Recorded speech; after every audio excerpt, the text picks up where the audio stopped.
Assalamualaikum warahmatullahi wabarakatuh.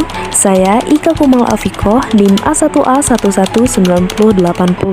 Saya mahasiswi Universitas Jambi, Prodi Pendidikan Ekonomi Angkatan 2019, kelas R003. Video mengajar ini dibuat untuk memenuhi salah satu tugas akhir mata kuliah pembelajaran mikro dengan dosen pengampu Ibu Nurmalasari, SPD, MPD. Assalamualaikum warahmatullahi wabarakatuh. Selamat pagi anak-anak. Iya, apa kabar? Alhamdulillah sehat semua ya. Nah, jadi masih ingat kan kalau belajar sama ibu harus rapih, harus dalam kondisi siap. Nah, jadi kalau mejanya itu masih kotor, tolong dibersihkan terlebih dahulu. Nah, kalau udah bersih, keluarkan pena dan pensilnya dan juga buku. Kalau udah siap, bisa kita mulai. Nah, sebelum kita mulai, ada baiknya kita berdoa terlebih dahulu menurut agama dan kepercayaan masing-masing. Berdoa dimulai. Berdoa selesai. Nah, sebelum memulai pembelajaran, Ibu mau absensi dulu ya. Jadi hari ini siapa aja yang nggak hadir anak-anak? Coba cek teman sebelahnya. Ya, hadir semua? Alhamdulillah. Baik. Nah, anak-anak Ibu masih ada yang ingat nggak materi minggu lalu kita itu membahas tentang apa? Ya, benar sekali. Jadi pada minggu lalu kita sudah membahas tentang ilmu ekonomi. Ada yang masih ingat ilmu ekonomi itu apa? Ya, bagus sekali. Jadi, secara sederhananya, ilmu ekonomi itu dapat kita definisikan sebagai cara kita sebagai manusia untuk memenuhi kehidupan kita dengan sumber daya yang terbatas. Nah, Ibu juga kemarin sudah memberitahukan ya materi apa yang akan kita bahas hari ini. Ada yang masih ingat? Hari ini kita akan membahas apa? Benar sekali. Jadi kita hari ini akan membahas kegiatan ekonomi. Nah, tujuan kita mempelajari kegiatan ekonomi ini untuk mengetahui apa aja kegiatan ekonomi yang kita lakukan dalam kehidupan kita sehari-hari. Karena kita dalam kehidupan sehari-hari itu pasti melakukan yang namanya kegiatan ekonomi. Jadi pada hari ini Ibu akan menjelaskan atau memaparkan materi tentang kegiatan ekonomi. Di sini ada yang masih ingat nggak apa itu kegiatan ekonomi? Ada yang bisa jelaskan? Betul sekali, pintar Ibu. Jadi kegiatan ekonomi ini adalah semua kegiatan yang dilakukan oleh manusia untuk memenuhi kebutuhan hidupnya. Kita adalah makhluk sosial, jadi kita nggak bisa hidup sendiri tanpa orang lain. Karena contohnya aja seperti kalau kita itu nggak ada petani, kita nggak akan bisa makan nasi. Karena yang mengolah beras itu, yang menanam padi itu adalah petani. Jadi kita itu saling membutuhkan. Nah, di sini ada yang masih ingat nggak ada berapa kegiatan ekonomi itu? Ada berapa? Ya, betul sekali, ada 3. Jadi kegiatan ekonomi ini terbagi menjadi 3. Yang pertama adalah produksi, distribusi, dan juga konsumsi. Baik, kita akan bahas satu persatu dari kegiatan ekonomi. Nah, yang pertama tadi itu adalah produksi.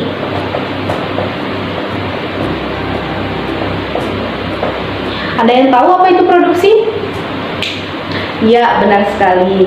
Jadi, produksi ini sama dengan kegiatan menghasilkan. Kenapa? Jadi, dapat dikatakan bahwa kegiatan produksi ini yaitu kegiatan menghasilkan suatu barang atau jasa. Nah, lalu bagaimana cara menghasilkannya? Cara menghasilkannya yaitu dengan memberikan nilai guna. Nah, jadi dengan memberikan atau menambah nilai guna, suatu barang tersebut dapat lebih bermanfaat dan nilai gunanya lebih tinggi. Nah, di sini anak-anak ada yang masih ingat jenis nilai guna itu ada berapa? Ya, benar sekali. Jadi, jenis nilai guna ini terbagi menjadi 4, yaitu nilai guna bentuk, nilai guna waktu, nilai guna tempat, dan juga nilai guna kepemilikan. Nah, di sini Bu akan memberikan contoh dari masing-masing jenisnya. Jadi yang pertama adalah contoh dari nilai guna bentuk. Apa sih contohnya, Bu? Nah, contohnya itu seperti kayu yang diubah menjadi perabotan rumah tangga. Nah, contoh yang kedua yaitu nilai guna waktu. Jadi nilai guna waktu ini contohnya seperti jas hujan atau payung yang digunakan pada saat hujan. Kemudian yang ketiga, contoh dari nilai guna tempat. Contoh dari nilai guna tempat ini seperti pakaian tebal yang digunakan pada saat cuaca dingin begitu. Kemudian yang terakhir adalah nilai guna kepemilikan.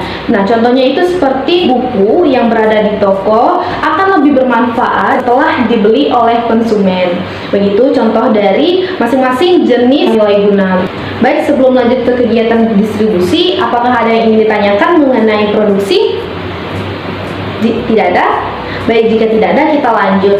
Nah, jadi inti dari produksi tadi adalah menciptakan barang atau jasa dari produsen kepada konsumen. Lalu bagaimana cara menyalurkan barang tersebut?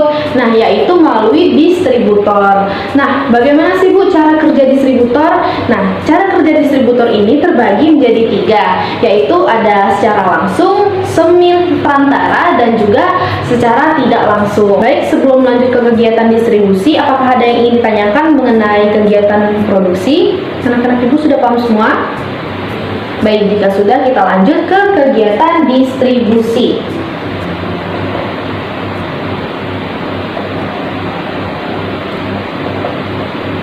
Ada yang masih ingat kegiatan distribusi itu apa?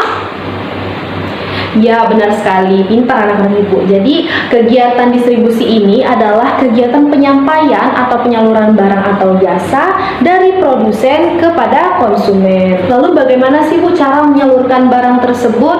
Nah, cara menyalurkan barangnya tersebut melalui distributor. Lalu bagaimana cara kerja distributor? Jadi, cara kerja distributor ini terbagi menjadi 3, yaitu secara langsung, semi perantara, dan juga secara tidak langsung. Baik, di sini Ibu juga akan memberikan masing-masing contohnya ya. Jadi yang pertama itu secara langsung. Nah, contohnya itu seperti apa sih Bu? Contohnya seperti tukang bakso yang menciptakan atau memproduksi baksonya kemudian dijual. Nah, itu merupakan kegiatan distribusi secara langsung. Kemudian yang kedua adalah distribusi semi perantara. Contohnya apa sih Bu? Contohnya ada seorang tukang jahit yang memproduksi pakaian dengan cara menjahit, lalu ia miliki sendiri pula. Nah, itu yang dinamakan distribusi semi perantara. Kemudian yang terakhir adalah secara tidak langsung. Contohnya apa sih? Nah, pada distribusi tidak langsung ini akan menggunakan jasa-jasa orang seperti makelar, komisioner, dan lain sebagainya. Baik, sebelum lanjut ke kegiatan konsumsi, apakah ada yang ingin ditanyakan mengenai kegiatan distribusi? Nah, jika tidak ada, kita lanjut ke kegiatan konsumsi.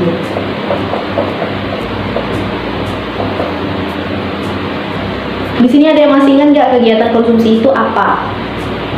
Ya, benar sekali. Jadi konsumsi ini adalah kegiatan menggunakan barang atau jasa yang dimana untuk mendapatkannya itu perlu pengorbanan dan juga pembelian.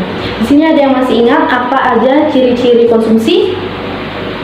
Wah, udah pada lupa ya. Jadi Ibu akan jelaskan ya ciri-ciri konsumsi. Nah, jadi ciri-ciri konsumsi ini seperti dilakukan secara langsung untuk memenuhi kebutuhan atau memuaskan keinginan saat ini. Baik, jadi ciri-ciri yang kedua adalah untuk mengkonsumsi suatu produk, baik barang maupun jasa, ada pembayaran yang harus dilakukan. Kemudian ciri-ciri selanjutnya yaitu produk yang dibeli memberikan manfaat bagi pihak yang melakukannya. Kemudian yang terakhir adalah cepat atau lambat nilai guna produk yang dikonsumsi akan berkurang atau bahkan habis. Sampai di sini ada yang ingin ditanyakan? Baik, jika tidak ada yang ingin ditanyakan lagi, kita cukupkan saja sampai di sini karena mengingat waktu kita terbatas. Nah, dengan penjelasan Ibu mengenai kegiatan ekonomi, ada yang bisa menyimpulkan? Ya, silakan. Benar sekali. Jadi kesimpulan materi kita pada hari ini adalah jadi kegiatan ekonomi adalah kegiatan manusia untuk memenuhi kehidupannya. Jadi kegiatan ekonomi ini terbagi menjadi 3 ya. Tadi ada produksi, distribusi, dan juga konsumsi. Kita harus tahu istilah-istilah itu karena itu sangat-sangat dekat pada kehidupan kita sehari-hari. Jadi kita harus mengerti ya apa itu konsumsi, produksi, dan juga distribusi. Nah, karena mengingat waktu kita sudah hampir habis ya, jadi Ibu cukupkan pembelajaran kita pada hari ini. Nah, untuk tugas minggu depan, Ibu mau anak-anak semua mengerjakan tugas yang ada di LKS halaman 45. Jadi besok ada pertemuan selanjutnya dikumpulkan dan akan kita bahas lagi soal-soalnya. Baik, mungkin hanya ini yang dapat Ibu sampaikan atau jelaskan mengenai kegiatan ekonomi. Semoga materinya dapat dipahami dan juga dimengerti oleh anak-anak semua. Ibu tutup mengucapkan alhamdulillah, wabillahi taufiq wal hidayah. Wassalamualaikum warahmatullahi wabarakatuh.